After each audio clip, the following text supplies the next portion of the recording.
जुलाहे का लोटा। एक बार बहुत से ब्राह्मण गंगा स्नान के लिए आए। उस दिन तेज हवा चल रही थी। गंगा का बहाव भी तेज था।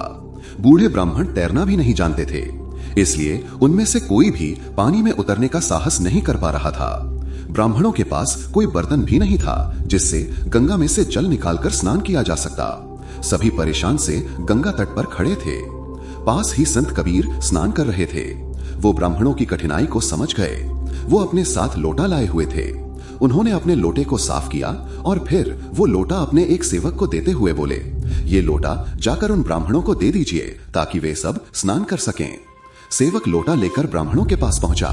ब्राह्मणों ने लोटा लेने से पहले ये जानना चाहा कि उस लोटे का मालिक कौन है। जब सेवक ने बताया कि लोटा संत कबीर का है तो उन्होंने लोटा लेने से इनकार कर दिया। कारण पूछने पर ब्राह्मणों के नेता ने कहा, हम ब्राह्मण हैं, एक जुलाहे के लोटे से स्नान करके क्या हमने अपना धर्म खोना है। जब संत कबीर को पता चला कि ब्राह्मणों ने लोटा नहीं लिया तो वो स्वयं लोटा देने के लिए ब्राह्मणों के पास पहुंचे। वहां जाकर उन्होंने कहा, महाराज आपने लोटा क्यों नहीं लिया।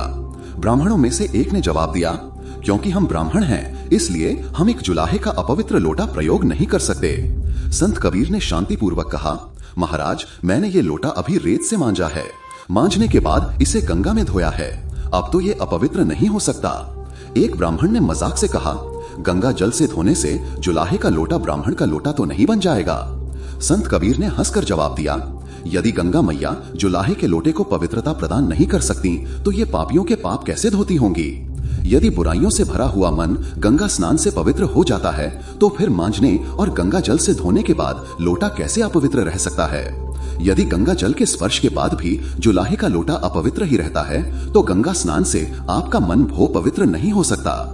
हमें अपने कृत्यों और अपनी मान्यताओं का विश्लेषण करना होगा, उनमें सामंजस्य स्थापित करना होगा, अन्यथा हम उपहास का कारण बनते रहेंगे।